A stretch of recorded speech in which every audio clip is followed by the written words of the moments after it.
Өнгөрсөн жилээс эхэлсэн энэ гайхалтай өсөлтийг юу өгдөгөө гэдгийг асуумаар байна. Алтны үн эхлээд өссөн. Дараа нь хөрөнгө оруулагчид мөнгөд анхаарлаа хандуулж эхэлсэн. Энэ өсөлтийг зах зээлийн төсөөлөлд хөдөлгөсөн үү эсвэл үйлдвэрлэл талаас эсвэл төв банкнуудын худалдаа авалт нөлөөлсөн үү? Яг эдгээр металлыг хэн хамгийн ихээр худалдаа авч байсан тухай мэдээлэл байгаа юу? Дахиад урьсанд баярлалаа. Таатай байна.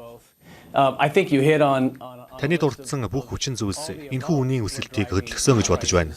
Цаашдаа ч нөлөөлсөөр байх болно. Ялангуяа ам долларын ханшийн сулралтай холбоотойгоор арилжаа.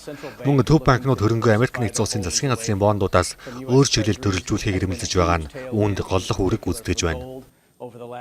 Америк нэгдсэн улсын засгийн газрын бондуудтай холбоотой нөхцөл байдал сүүлийн хэдэн жилд ялангуяа алтны үнийг дэмжих томоохон түлхэж болж байгаа. Цаашид бодлогын хүү буурах хүлээлт, төсвийн өр, алдагдал, геополитикийн докторгүй байдал гэдээ харахад өнгөрсөн онд алтны үнэд нэгэн зэрэг нөлөөлж болох бараг бүх боломжит эерэг хүчин зүйлс давхацсан жил болж өнгөрлөө. Мөнгөний тухайд арай өөр болж ирнэ. Макро эдийн засгийн ижил хүчин зүйлс үнийн өсөлтийг дэмжиж байгаа ч тус үнэт металлд үйлдвэрлэлийн салбарын эрэлтэд чухал нөлөөтэй. Жишээ нь цахилгаанжуулалтыг дурдж болно. Эрчим хүч үйлдвэрлэлээс эхлээд нарны автан, цахилгаан дамжуулах сүлжээ, хагас дамжуулагч зэрэгт бүгд нь мөнгө ашигладаг. Мөн эцсийн хэрэглээ талаасаа ч цахилгаан тээврийн хэрэгсэл, робот дата төвүүд, хиймэл оюун гээд мөнгө эдгээр бүх салбраас ашиг хүртдэг. Үүнтэй зэрэгцээд сүүлийн 5 жил дараалан зах зээл мөнгөний эрэлт нийлүүлэлтийн дутагдал ажиглагдж байна. Мөнгөний зах зээл алтныхтай харьцуулахад жижиг учраас ийм төрлийн спекуляц үүсэх боломж илүү их байдаг. Яг энэ зүйл сонирхол татаж байна. Үнийн өсөлтийн доктортой байдлын талаар байр суурьч нь тодруулъя. Үнийн суурь хөдөлгөгч хүчин зүйлсийг хасаад бодсон ч хүмүүс эдгээр металлыг хэрхэн үнэлж байгаад бүтцийн шинжтэй өөрчлөлт гарч байна гэж хэлж болох уу? Таны түрүүнд дурдсан олон салбарт хэрэглэгддэг учраас мөнгөний эрэлт өндөр байдаг. Бодлоо амлахын салбарыг ч мартаж болохгүй. Алтны үед үйлдвэрлэл талаас хэрэгцээ арай бага. Тэгэхээр хэрвээ хүмүүс ам долларын уналт хэдэн сар, нэг жилээс дээш үргэлжилнэ гэж санааж зовж эхэлсэн бол эдгээр металлыг урт хугацаанд хадгалах хөрөнгө гэж үзэж эхэлж байна. Бид тэгж хараад эхэлчихсэн байхаа. Бид дэлхийд даяар мөнгөний бодлогын шиг хандлага өөрчлөгдөж буй гэрч болж байна. 30 жилийн туршлага дээрээ зээлхэд өмнө нь ийм зүйл огт тохиолдож байгаагүй. Тиймээс алтны хувьд гарч буй чиг хандлагууд ойрын хугацаанд лав өөрчлөгдөхгүй гэдэгт итгэлтэй байна. Мөнгөний тал дээр ч ижил байр суурьтай байна.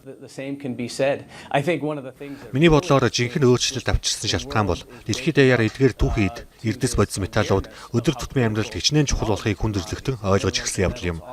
Зөвхөн эдийн засгийн аюулгүй байдлын талаас бус үндэсний батлан хамгаалахын аюулгүй байдлын талаас ч дэлхийн нийт эцэстээ эдгээр металлыг чухал гэдгийг хүлээн зөвшөөрч байна. Тэр ч утгаараа би ийм зүйл өмнө нь огт харж байсангүй. Би олон жилийн турш эдгээр сэдвүүдийн талаар ярьж л ирсэн. Харин одоо эцэст нь дэлхийн өнцөг болон бүрт хүмүүс үүнийг ойлгож эхэлж байна шүү дээ. Тэгэхээр эрэлт хэрхэн ялгаатай их үүсвэрүүдээс үүсэж байгаа нь сонирхолтой байна. Хөрөнгө оруулагчид эдгээр металлыг өнгөрсөнд хардаг байснаас өөрөөр үнэлж эхэлж байгаа нь мэдрэгдэж байгаа.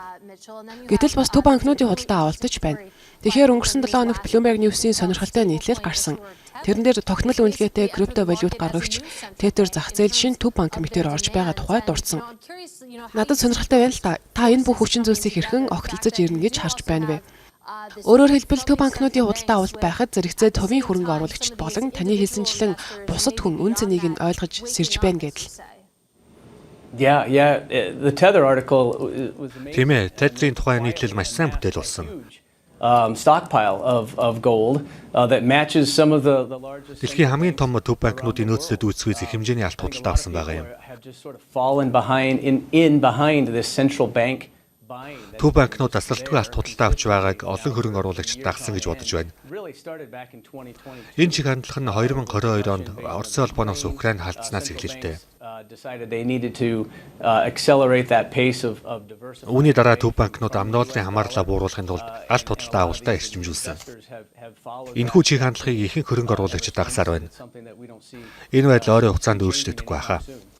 Таныг Tether-ийн тухай нийтлэлийг уншсанд баяртай байна. Уг нийтлэл нь алтны эрэлттэй холбоотой олон зүйлийг илүү ойлгомжтой болгосон гэж бодож байна. Tether бол үнийн нэг хэсэг л төдий. Тэгэхээр үүний үр дагавар нь олборлагч компаниудад ялангуяа танай бизнест хэрхэн нөлөөлөхийг ярилцъя. Өнгөрсөн 7 хоногт танай хувьцаа эзэмшигчид New Gold компаниг худалдаа авах хэлтсийг зөвшөөрсөн гэдгээ мэдээлсэн. Танай салбарын одоогийн нөхцөл байдлыг харвал цаашид илүү олон нэгдэн ил хэлцэл өрнөх болов уу? Ялангуяа олборлолтын компаниуд хоорондоо нэгдэх үү? Тийм ээ, бид бизнестэй дахин хөрөнгө оруулалтаа нэмэгдүүлсэн. Үүнд органик өсөлтөд чиглэсэн хайгуул өргөтгөлүүдж багтана. Бид 2 компаниг араараас нь худалдаа аваад байгаа. Өнгөрсөн онд Silvercrest компаниг худалдаа авсан. Харин одоо таны дурдсанаар New Gold-ыг нэгтгэх гэж байна. Ингэснээр бид Хойд Америкийн уул уурхайн авраг компани бий болгоно. Дэлхийн хамгийн том мөнгө олборлагчдын нэг болоод зогсохгүй топ 5 уул уурхайн компани нэг болох юм. Мөн 10 үнэт металл олборлагчдын нэгт багтана. Америк нэгдсэн улсад төвтэй зөвхөн Хойд Америкт үйл ажиллагаа явуулдаг компани. Илүү олон хөрөнгө оруулагчид металлын зах зээлийг сонирхож буй энэ үед салбарын компаниудын хувьцаа хамаарах бүс нутаг нэн чухал асуудал болоод байна. Тэд эрсдэл багтай хөрөнгө оруулалтыг эрэлхийлж байгаа. Үүнийг нь бид эдгээр Канада, Америк нэгдсэн улс, Мексик төвлөрсөн худалдаа авах хэлтгэлүүдэд дамжуулан санал болгож байна. Бид 2 компанийг маш тохиромжтой үед худалдаа авсан. Тухайн үед хийсэн хэлтгэлүүдтэй харьцуулахад үүн хэр их өсснийг харж болно. Цаашид нэгдэх худалдаа авах ажиллагаа маань улам эрчимжнэ гэж бодож байна. Өнөөглөөл ихэд манай салбарт дахиад нэг шинэ хэлцэл зарлагдлаа. Компаниудаас гадна хөрөнгө оруулагчид одоогийн үнийн түвшинд доктортой байна гэдэгт итгэж эхэллээ. Ингэснээр хэлтгэлүүдийн идэх улам нэмэгдэнэ.